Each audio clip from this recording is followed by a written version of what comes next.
Good afternoon, everyone, and welcome to ENG Term 2A, brought to you by WASA Distance Education Center. I'm your instructor, Mike Laverty, and today is Thursday, February 23rd, 2023. We are on class number 11 already of this course. It's definitely flying by. We're about a third of the way through our classes, and about halfway through Unit 2. We'll need at least a few more classes to work through the material, but today's class will cover unit assignments 9 through 11, and we will have a look at one of the textbook assignments, page 41. So just a friendly reminder that in ENG3E Unit 2, you are expected to complete the unit assignments, so those are listed in your handout, which I will pull up in one sec. So if you flip through your ENG3E unit handout, that's Unit 2 Setting Out, you'll notice that there is a table of contents. So Table 1 is your selections of assigned readings from the road ahead. Table 2 is your assigned readings from Making It Work. You have assignments for Unit 2 on page 5. There's, I believe, we have 1 through 14. So we're covering 9 of 11, but there's 14 questions in total. And then if you keep flipping through, there's a table. Table 3 is textbook assignments. And there's 1, 2, 3, 4, 5, 6, 7, 8, 9 of them. We've covered most of them. Today we're going to look at Making It Work, page 41. So just be aware of that. You are expected to answer questions from the two different sources. So we are in week 3 of classes. We will meet next week, the week after that, but then we'll have a break from March 13th to the 16th where there's no classes, no broadcasts. Strongly encourage you to sign up and join the new WASA Facebook page. If you are on Facebook, you will see the word new in the title. It's the new WASA Facebook page. All right, so we've got Unit 1 taken care of. I think we're going to have to, I was reviewing how much stuff we still have to cover for Unit 2, and I don't think there's any way I could finish it off today. So we'll have to spend a class, maybe just one class in week 4 taking care of that. So next week, week number 4, we will wrap up Unit 2 and move right along and start covering Unit 3. So just a reminder, if you're listening to us on 91.9 FM, that's great. Just know that if you're listening on the radio, if you're listening on the radio, 91.9 FM or Bell ExpressVu channel 972, you can also have the option of phoning the studio at 1-800-465-7144 or 1-807-737-4017. And you can also participate in the class on Zoom. So just keep that in mind. You can also do that. You can go to zoom.us and enter our meeting code, which is 417-6699-799, and you can join us that way. I am very pleased to see that people are watching the YouTube videos, so keep doing that. If you know somebody else in the chorus, feel free to share that YouTube link with them. Let them know that they can cover all the material on there. So just a reminder, if you go to playlists, you'll see 2 for ENG. So there's ENG Term 2A Unit 1, which is all of the classes from Unit 1. And you'll see ENG3E Term 2A. That playlist has every video. The ENG3E Term 2A Unit 1 has classes that only talk about Unit 1. And if you go on there today, you will see a Unit 2 playlist as well. So all 5 units will eventually have their own YouTube playlist. If you're watching this on YouTube, feel free to pause the screen, write down this information. If you're listening online or listening to this broadcast, just know that there are many ways you can submit your work, and if you're at the point where you have work done but you don't know how to submit it, then we suggest reaching out to your local learning center, talk to your DEC to figure out ways to get your material to us. But just know that you can scan it, fax it, email it, take a picture of it, send it on Messenger. As long as I can look at it and it's clear and I can see what your assignments are, there's no issue, right? So some of my students have used Google Docs, right? So you can complete your assignments using Google Docs, especially if you've got access to a PC, a laptop, a Chromebook, and then that way you can just submit your assignments. In that scenario, you're making your assignments in a document, but then you have to share it with me, or save it as a PDF and send me that. In any case, just you make the document digitally, and then you have to give me access to it somehow. And just a friendly reminder to please submit your work in like bundles of, say, 5 to 10 assignments. And that allows me to give you feedback quickly and to guide your future work. And please be sure to write down your name, community, your course code, as much information as you can about that assignment. Please reach out to me with any questions about the course. mlaverty@nnecschools.org. Find me on Facebook Messenger, Laverty Wassa. Please phone the Wassa office if you want to talk to someone personally, 1-807-737-1488, or our toll-free number, 1-800-667-3703. Best time to talk to me is Monday through Friday, 9 a.m. to 3 p.m. I do teach from 1 to 3. So I'm unable to talk to you directly unless you're taking this class and you phone in, in which case I'd love to talk to you. Fridays, I'm here all day, 9 to 3, sitting at my desk, marking papers, lesson planning for next week, right? So Fridays is probably, if that works for you, that's the best time if you want to get in touch with me live on the phone. So here's my 2.5 week suggested progress. So I do this for those who are registered in the term, but I also think it's useful for those who are registered as independent learners. So if you've been applying yourself and you've put 2.5 weeks into the course, you should have made contact with your teacher. That's me. You should have read the study guide, Unit 1 and Unit 2, completed all the unit assignments from Unit 1, completed the textbook assignments from Unit 1, and started your rough draft of your Unit 1 culminating activity. So these are suggested benchmarks, right? If you haven't met these benchmarks, if you haven't even started yet, that's okay. It's just more or less just to keep yourself on track. And everyone's different. Everybody works at a different pace. Some people are going to finish faster than others. But at the end of the day, you still have to get the work done.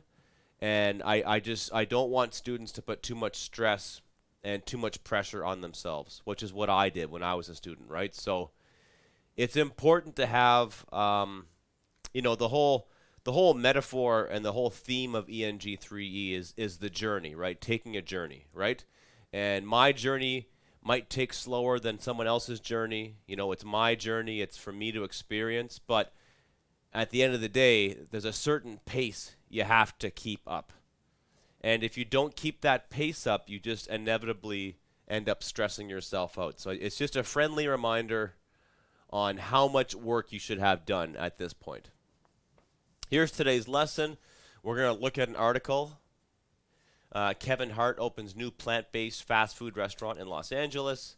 We're going to look at the assignments for Unit 2, 9 through 11. We'll have a look at our assigned reading, The Road Ahead. From our textbook, The Road Ahead, it's called Bliss at the Burger Bar. It's a short story. We will look at a textbook assignment from Making It Work. That's Use the Anthology, page 41. So our learning goals are to break down a news report published in the Globe and Mail. We will review Unit 2 assignments 9 through 11. We'll do a close reading of a short story and Bliss at the Burger Bar, and we will review the textbook assignment about this story. And your success criteria are reflect upon your own work experience to respond to the unit assignments from Unit 2, and apply your understanding of the elements of narrative to complete a character sketch. So when we look at that short story, we're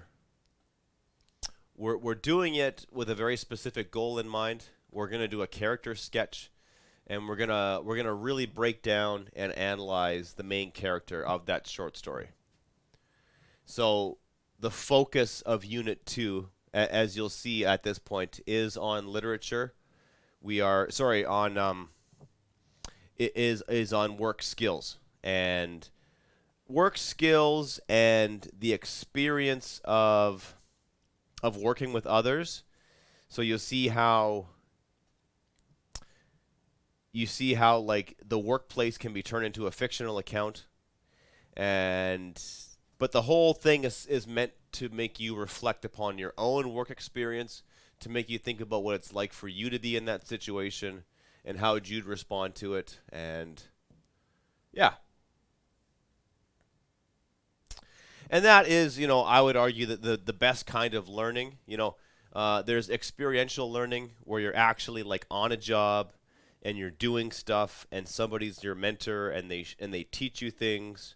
So that's experiential learning, and that's probably like the best way to learn, But of course, our entire education can't be that, and some of our education has to be through books and through lectures and just hearing about other people's experiences. So today we're gonna explore that, just what it's like to read about somebody else's experience in the workplace, and then put ourselves in that situation, ask what we would have done, and just do some deep thinking on that. But before we jump into that, we're going to have a look at an article published in the Globe and Mail. So I don't read the physical Globe and Mail, but I have the Globe and Mail app on my phone, and I love it. It's not that expensive, and it's got a great feature where it reads the article to me.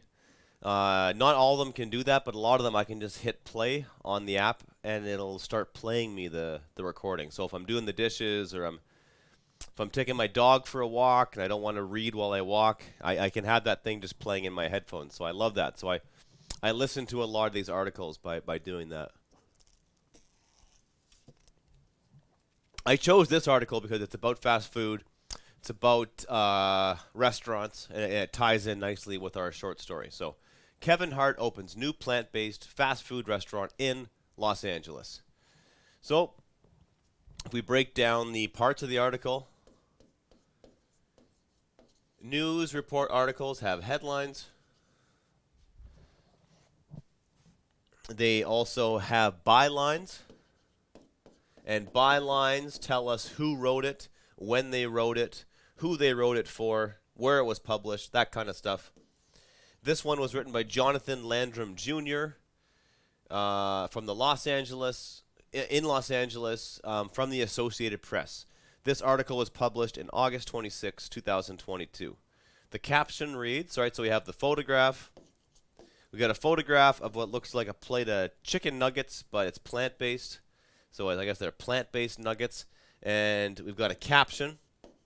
And the photo caption reads, in creating Hart House, the comedian actor teamed up with restaurateur Andy Hooper, chef Mike Salem, and businesswoman businessman Michael Rubin, who was an investor. Jonathan Landrum Jr. is also credited with taking the photograph and also associated with the Associated Press.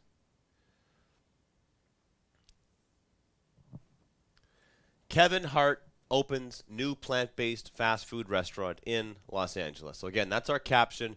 And what I like to do is I like to put a headline up on the board, and then we break that headline down into its parts of speech and just see how these words work together to form an idea.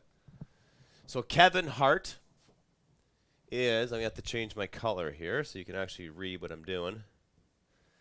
So Kevin Hart is the subject. He's the subject of this sentence, okay? So remember, we've talked about clauses and phrases. So letters make up words, and words do make up sentences, but there's actually a step in the middle that's important to keep in mind, right? So a sentence is made up of phrases and clauses. And a clause is a complete thought. It's got a subject, it's got a verb, and it's got an object. So just good to review this stuff. This is the absolute foundations of English and grammar.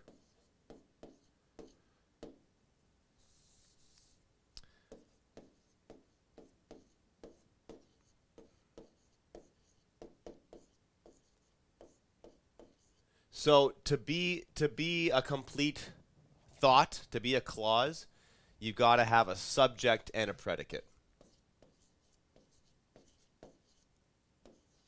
And then a phrase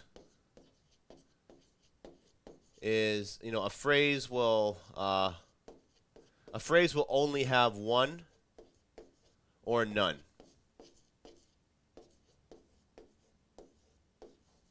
Of the subject or the verb, right? It'll only have one of those two, right? So it's not a complete sentence. So Kevin Hart is our subject. That's our noun.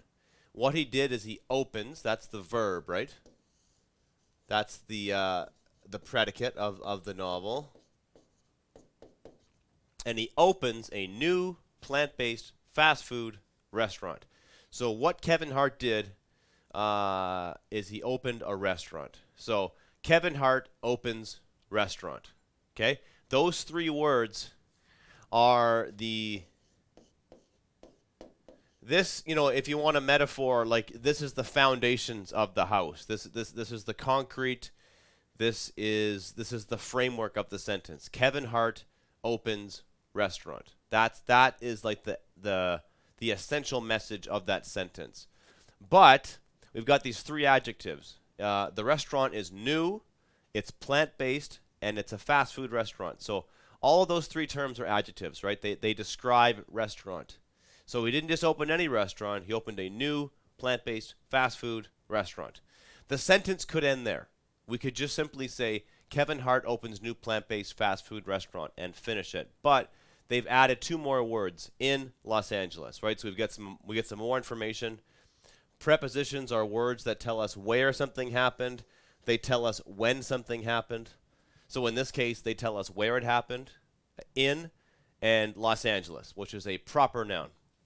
Just like Kevin Hart. Proper nouns are specific nouns, and they're always capitalized. All right, just briefly, we'll have a look at this article. So Kevin Hart already has a thriving comedy and acting career, and now he's aiming for people's stomachs. The prolific actor-comedian opened his first plant-based fast food restaurant called Hart House on Thursday in the Westchester neighborhood of Los Angeles, near the city's airport. He wants this new venture to attract regular plant-based eaters along with those who haven't yet been introduced to that world of healthy eating. So that first sentence, Kevin Hart already has a thriving comedy and acting career, comma, and now he's aiming for people's stomachs. That's what we call the hook. Okay? So the hook is a really important concept to understand in writing. It expresses the main idea of your sentence, but it does so in a way that grabs the reader's attention, right? So you've got this guy who's really successful doing other stuff, but now he's trying something different. Now he's trying to cash in on this like plant-based food crave, right? So when someone is prolific, that means they're out there and they're everywhere. So prolific means you're producing a lot of content and you're doing a lot of stuff and you're out there, right? It's like the opposite of being a hermit, right? Like when you're prolific, you're out there and you're doing lots of stuff.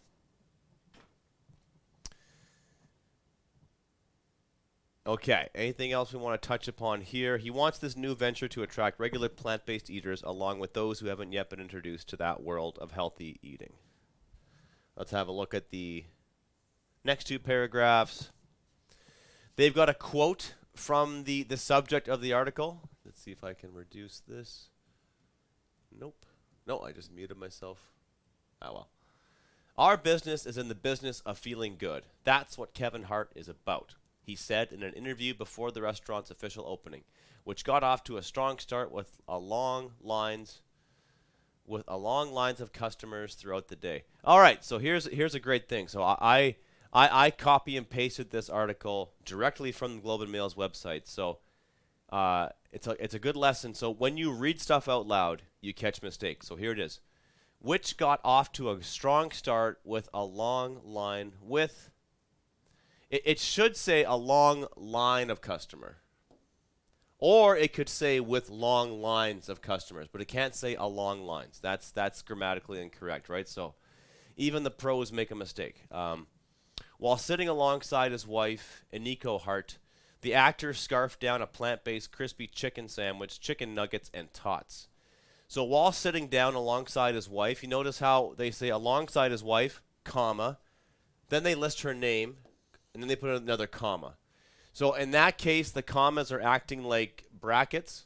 So you can do that. You can be like, my best friend, Jimmy Jones, came to my house last night, right? So when you bring up someone like my best friend, my wife, my favorite band, my favorite drink, then you put a comma, and then you list what that thing is, and then you put a comma after it.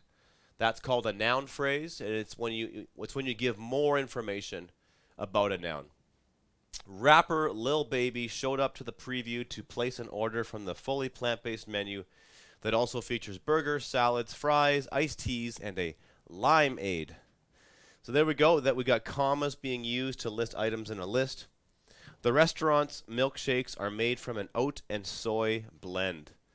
Gotta say, I'm not too excited about an oat and soy milkshake, but you gotta hand it to people for trying to be healthier, right? So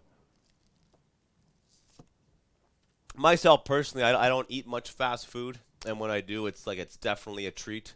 And if I go for some fast food, I want something greasy and fatty. I think I try to eat healthy for the most part, but me personally, if I'm going for a fast food restaurant, I want it greasy. Give me some A&W, some fried chicken. I don't want an oat and soy milkshake. Okay, so we got assignments for Unit 2.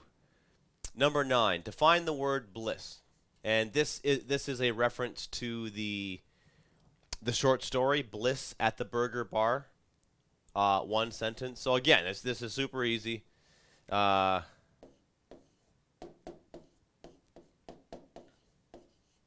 Dictionary.com is your best friend, okay? If you've got access to it.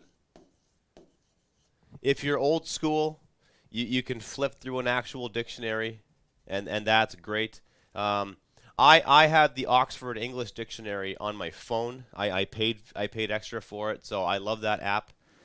You can get but you can get like a free dictionary app just on your phone, which is nice and convenient, right? So, dictionary.com, the website. You can do the website or the app.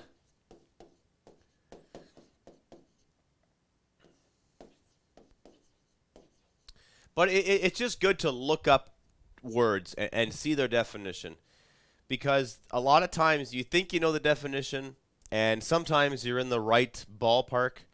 You're close to the definition, but you're not quite there. So I would keep that in mind. So just simply look up this word bliss on the website, on the app, at dictionary.com. And failing that, then you just have you have to use some tactics like going off of like context and trying to guess the meaning of the word based on how it's used. So you got a few options, but I think I would go there. Dictionary.com or an actual dictionary if you're going old school, and just simply give me the definition of that word. Okay. Assignments for Unit 2, Question 10. What is a quote-unquote goal? Why is it useful to set goals from time to time for yourself? Name one short-term and one long-term goal that you have for yourself. At least 3 sentences. All right, so that's worth 4 marks, right? So we got to list a short-term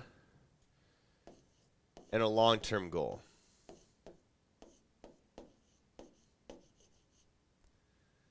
So the definition of short-term and long-term is going to be different depending on who you talk to, what they have going on in their life, but and it's also about context, right? Like, you know, your short-term goals, like if you're building a house or you're framing something or you're an electrician, you know, your short-term goals can just be to finish a project today by this afternoon, and then your long-term goals could be like to complete a project next week, next month. But if we're talking about like the workplace and getting a job and things like that, I would say a short-term goal you have for yourself would be like maybe like a few weeks from now. Maybe a few weeks, you know, or like 1 month. 1 month from now, that kind of thing. And I would say that long term would be like several months, or, you know, a year from now. A year away. Yeah, so think about it like that. Like what's a goal you can hit yourself for like a few weeks, you know, I don't know, let's say like 1 to 2 months. Like that kind of thing. Like less than a season away. 1 to 2 months. And then a long-term goal would be like several months, like 3 months, 4 months, 5 months, maybe like a year from now, right? So a few weeks, 1 to 2 months, right? So,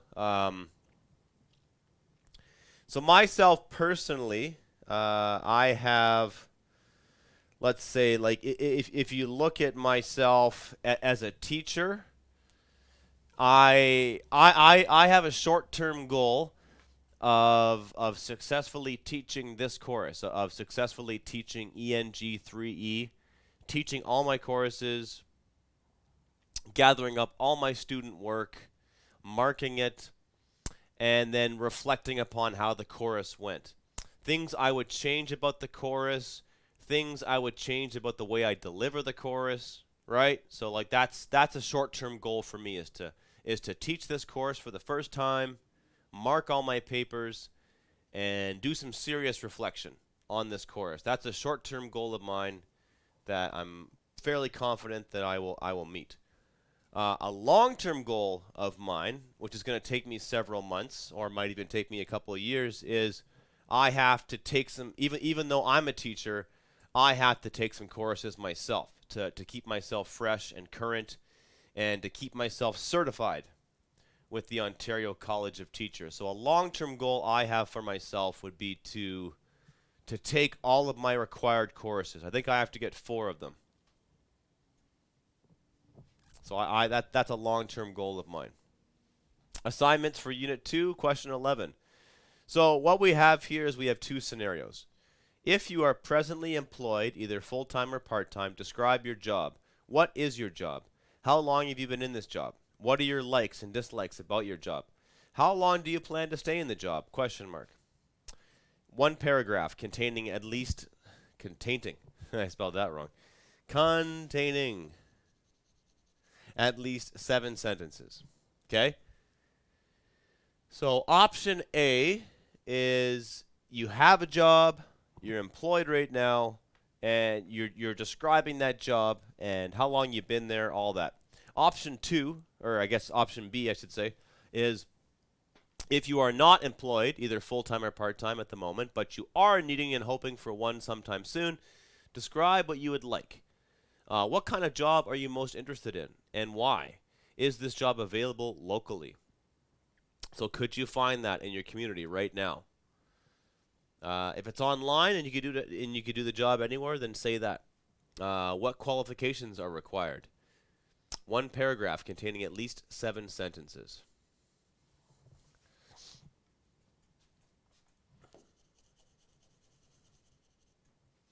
All right, so you've got to decide what are you going to do. Option A, option B.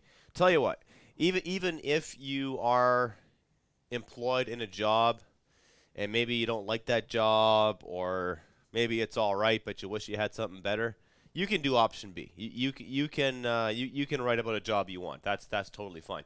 I think that's a great exercise. That's a great thing to do in life, is to just think like, you know what, I got this job, but maybe I could do something else.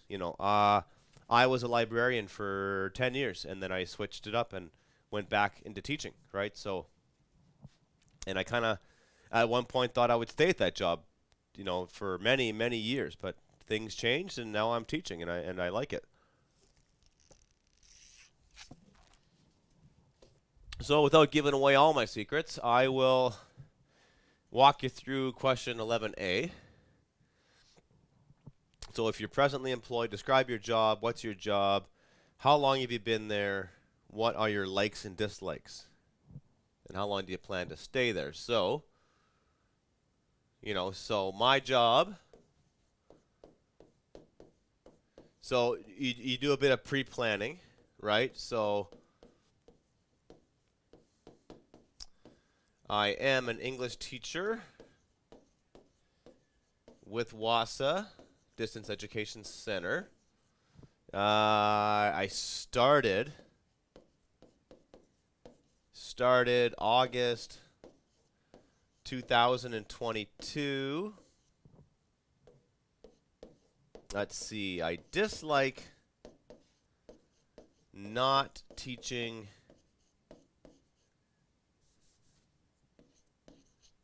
in a classroom. So only doing it online on the radio. So I do believe in WASA's mission and our vision, and I believe what we're doing is good work, and I'm really happy to be a part of it. But at the same time, part of me just wishes that I could be in a classroom seeing everybody's faces and having conversations with people one-on-one. So we do distance learning through WASA because of necessity, because we talk to so many people from different communities and different ages, and right? But it would be cool if we were all together in the same room. So I do dislike not teaching in a classroom. Not enough that I want to teach somewhere else, right? Like it's definitely a con of the position, but it's like there's so many other good things that I do like. So what are your likes? What are your dislikes? So I like I like helping students graduate. I think that's really cool that I can play my little role in that. I like that I can help students graduate. I love hearing stories. I love hearing stories anyway, but I love hearing stories written by students. I really do like that.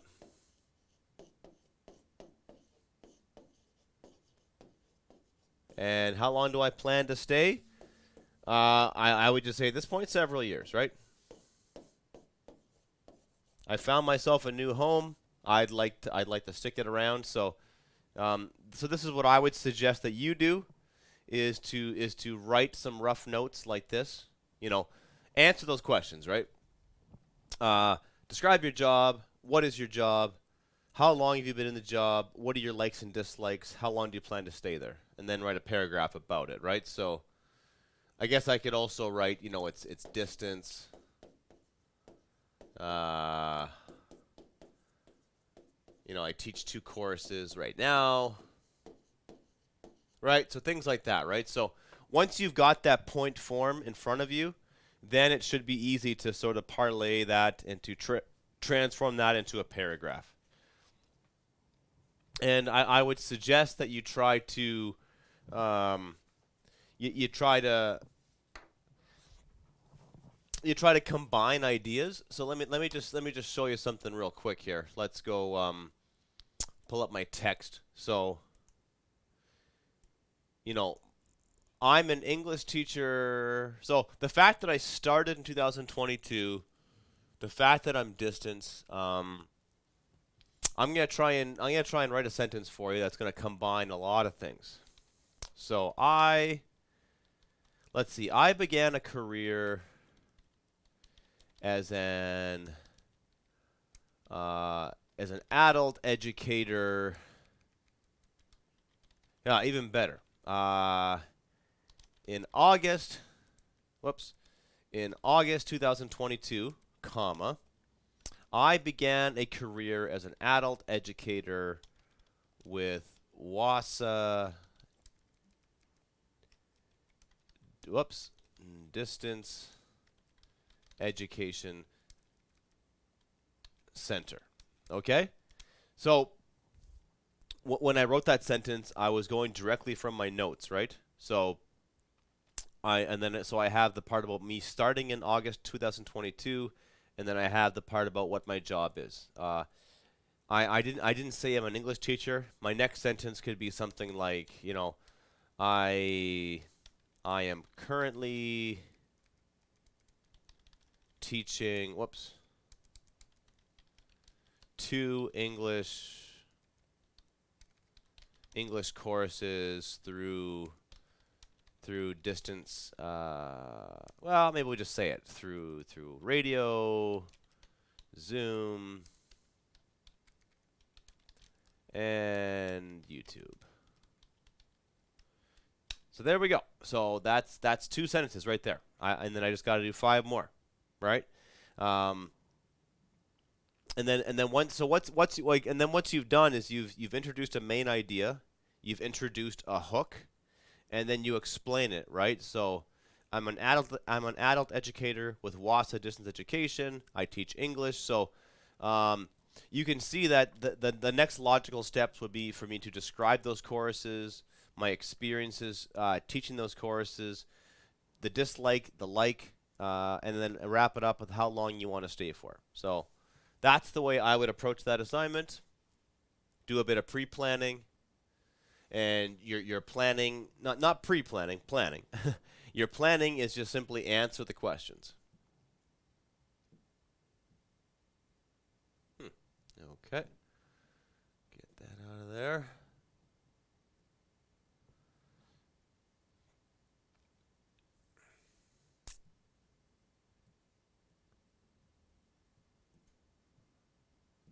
Huh. Okay, there we go. And we're back. All right. So, textbook assignments, making it work. Use the anthology, page 41. Now, you're writing a character sketch for the main character in Bliss at the Burger Barn, pages 65 through 72 of the anthology, right? So, if you go to 65 through 72 in the road ahead,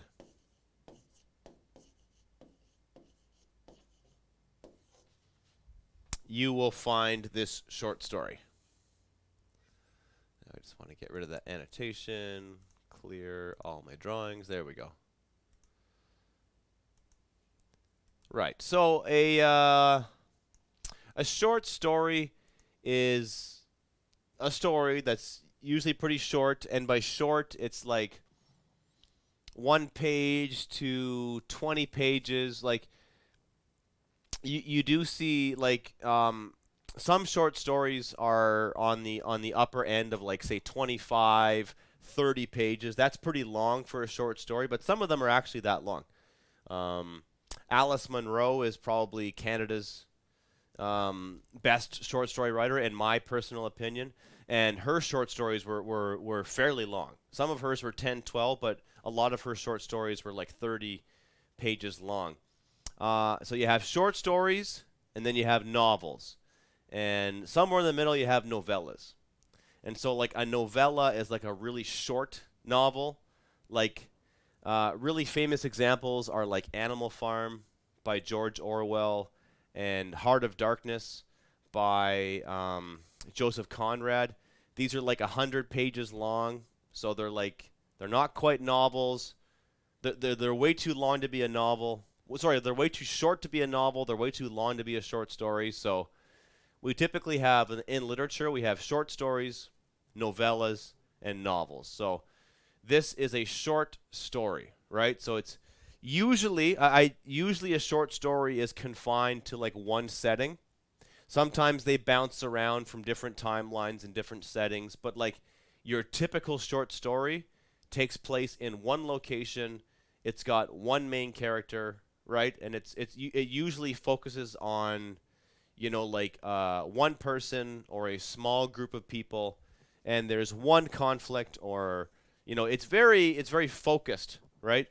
Whereas a novel, you have time for like multiple settings and multiple characters and different timelines and different plots. With a short story, you don't have time for all that. So all the action has to be like condensed.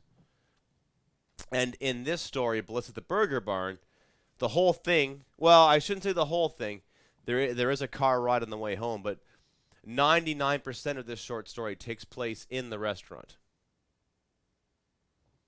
And so what you're doing is you're writing a character sketch, okay? So if we look at this short story, Bliss at the Burger Bar by Louise Plummer, I've given you a list of characters in the story. So there's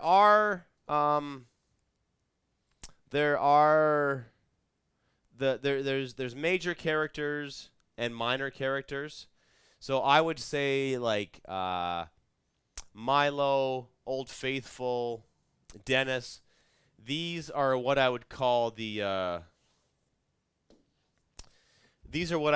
minor, or we call them secondary characters.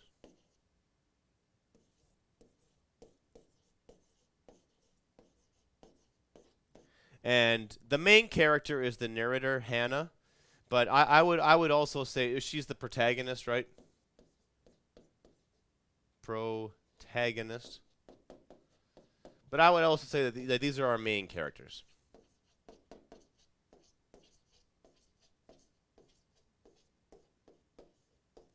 I would say that at the heart of this short story is our narrator and Hannah. So I read the short story, and I can't find where this woman's. I know it's a woman, but I don't know what her name is. So maybe if you can read this story closer than I can. I read it pretty closely, but I don't think you get her name. But what she does is, so she's the narrator of the story, okay? So that's really important to keep in mind. So she's the I, right? She's the I voice in this story. We're getting this story from her perspective. So she's definitely the main character. I would say that almost always when a story is written from the first person, they're going to be the main character because it is their story. So we call that a first-person narration. So in English, we have the first person, that's I. We have the collected first person, so that's we. The second person is you. So you need to clean your room, and you should consider these steps when buying a new car, and you should know these things before you do this. That's second person. Third person is like, Mike Laverty is a teacher at WASA. He teaches English, right? That's the third person. So when you speak about yourself in the third person, it's kind of weird, right? Like instead of saying I, you say Mike Laverty, right? So there's first person, second person, and third person. And most short stories are going to be first person or third person. The second person narration is kind of rare. It's hard to sustain over many pages, but it's usually first or third person. And first person narration is unique because you're getting someone's inner thoughts, right? And you're getting the story directly from that person. So when we write this character sketch, we have a lot to go on, right? Because we're trying to figure out this person's personality, what they look like, what they want out of life. So if I asked you to write a character sketch on, say, Milo, the boyfriend in the story, it's going to be a lot harder because we don't get to hear Milo's thoughts. He only speaks a few lines of dialogue. They don't really describe what he looks like, aside that the narrator admits he's handsome, right? This whole story is written from the narrator's perspective, so you have a lot of information to go on. So let's break it down a little bit. So a character sketch is a tool that helps you think about how and why the character acts, and how important points about the character's actions create and resolve the conflict of the story. A character sketch is a paragraph or series of paragraphs that describes a character in a story. So you could use a character sketch, like, for example, if you were an actor and you were playing someone in a TV show, a character sketch would be really useful because you would then know what makes that character tick, what makes them move, what do they want, right? If you're a writer and you're writing your own story, sometimes writers will create a character sketch for one of their characters. And I've listened to podcasts from writers, and some writers they'll literally write like 10 pages about a character, and then the reader might only get like a page of that, but they create this elaborate backstory, and because they want that character to be real, they'll like write about like their family vacations and what that character's favorite ice cream is, and like they'll list all these things about that character, and the reader may never see like 90% of it, but the writer puts the time in to like make that character come alive. So like it really is like a full description of that person. But you're doing it from a like a researcher point of view, from a scholarship point of view, from like someone who's doing an investigation, someone who's analyzing a work of literature. That's your job. So you're taking a piece of literature, a short story, and again, this is like, we're writing about a really specific aspect of a story to focus our writing. We're not just writing a response to this short story, we're writing a character sketch. And because we're doing a character sketch on the main character, we should learn a lot about the story. And it should make us think deeper. Deeper is not a word. Deeper about the story itself. So when you do a character sketch, you've got some key information to gather. The character's name, their physical appearance, their personality, their motivation. What is the conflict? What is the conflict of the story?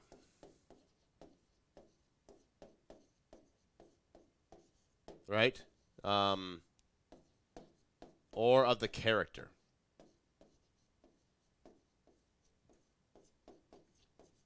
Or maybe it's both. Who created the conflict? How does the character feel about being in the situation? What do other characters think about this character? So, as I mentioned, I don't think we know her name. We just know her as I. We do know she's female. Maybe you could do like her age, right? What's her age? Figure that out. Even just approximately. What does she look like? I don't know if we know what she looks like. I don't know if another character describes her, right? What's her personality? That you can definitely answer. What's her personality? What is she like? What's her motivation? What does she want and how does she go out and get it, right?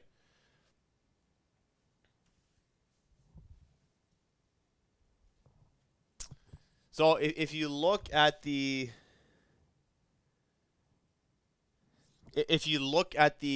unit description, when you're writing this character sketch, you're going to produce a paragraph, right? Or a series of paragraphs, right? So this says this could also be a sentence, right? Sentence or paragraph. So 1, 2, 3, 4, 5, sentences. Let's go back to the actual. Yeah, write a character sketch. So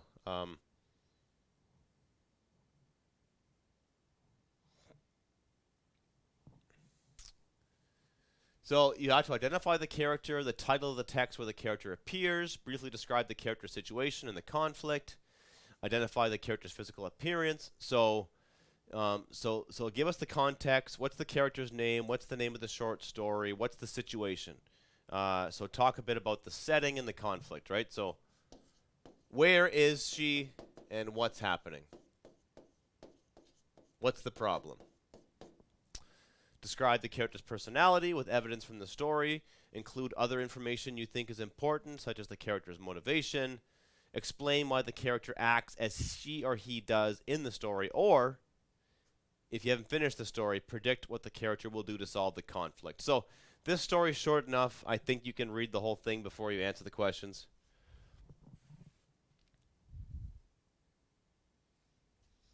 Just want to give a brief talk about how to quote from the text. So the narrator describes Milo, the boyfriend, as, quote, the devil himself, quote, and that's from page 69, after watching him talk to a police officer. So when you directly quote the text, when you insert words from the text into your sentence, you put them in quotations, and then in brackets tell me what page you got it from. When you quote dialogue from the text, then you use the double quotation mark, and then you use a single quotation mark. Give me the line of dialogue, single quotation mark, double quotation mark. It's kind of like in math when you have double brackets.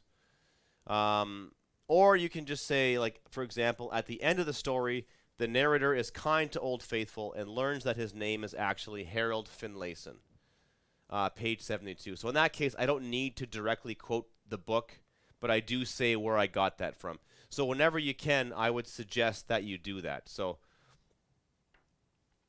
we don't have much time, but I'll briefly just end on the theme of the story and the conflict of the story. So on the surface, the conflict of the story is the narrator wanting to help her coworkers, and she wants to develop her team, and she wants them to be efficient, and she wants her employees to just be like, good fast food employees. And so that's on the surface, right? And then you see that one of her employees, Hannah, is in this abusive relationship with her boyfriend, Milo. And so I would say that, it's like the real theme of the story is like being a boss, and what does being a boss mean, right? And I've read a few books about being a boss myself, and one of the pieces of advice I got was like, to be a good boss, you have to take care of the job, and you have to like run the place that you're running, but at the end of the day, you got to look after your people too, and your staff's concerns should be on the job they have to do, but guess what? Life gets in the way, and and the best kind of bosses have to be there for their employees, and they have to recognize that they go through personal struggles. And in this story, Bliss at the Burger Barn, it's that line between the personal and the professional gets crossed because she sees the abuse happen, and then she has to deal with it. So that I would say that's kind of the conflict of the story. You have the immediate conflict of this person getting assaulted and helping her out, but it's also like this conflict between like being a good boss, getting the job done, but also just being a human being and helping people and being kind. Like she is very kind to the old homeless man at the end, right? So the policy says if a homeless guy comes in begging for food, you kick him out in the street, right? But, decency and humanity says maybe you should feed this guy and look after him. But again, if you keep feeding him, he's going to come back. I don't know. It gets complicated, but that's what I would say is that's the theme of this story. It's about personal and professional boundaries and helping people and being a good person and all that stuff, right? So that's all the time we have for today's class. Thanks for tuning in and listening. We will see you next week.